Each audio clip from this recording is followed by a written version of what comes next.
Change in back tires. Historically, everybody's got to back tires. So that's like last year, Jason didn't take rears. That was interesting. Yeah, like this year, we were going to take tires at the end of lap 2. We didn't. So I was really excited about that. Yeah, no, that's fucking very true. But so, what's the future, JP? Getting on the desert, I'm like, well, hey, it's going to make you feel good. Right now, it might be rough. Yep, this is Robbie here, who's showing stationary right. Last year I was 47, so I joined the rookie program, and last year our goal was to finish the race. We finished 15th, so this year our goal is to be in the top 10. We typically set 2 goals. We have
I think anybody goes up. I told him that. I'm like, we get first shot at this, we're gonna fuck it up. He won't be able to do it.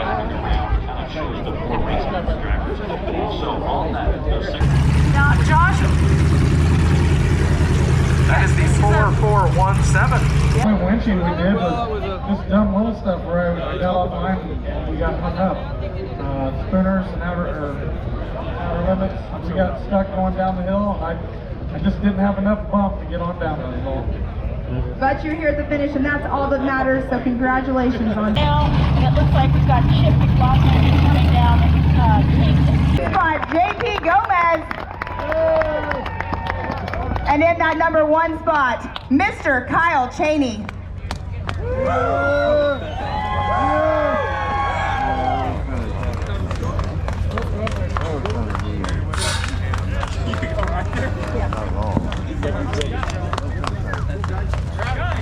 The day out here, Mr. Kyle Cheney, number 1 out there. You guys built this Can-Am specifically for the 4400 class, and here you are at the top of the box. How do you feel?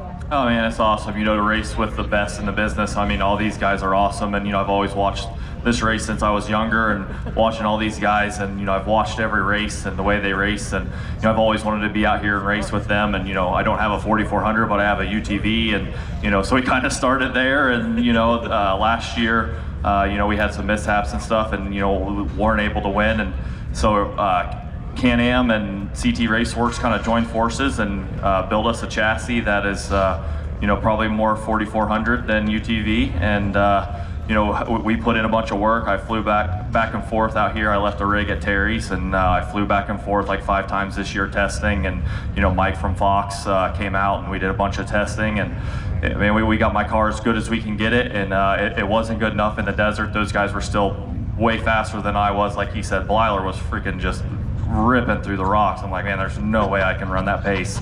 And then I dropped down. I don't even know what trail that was, but I seen him sitting there, and then Blyler was hung up. I'm like, man, we may have the lead, but you know, I don't, you know, with all the, you know, RCPs, VCPs, and you know, adjusted time. You know, I didn't want to like count my chickens before they hatched.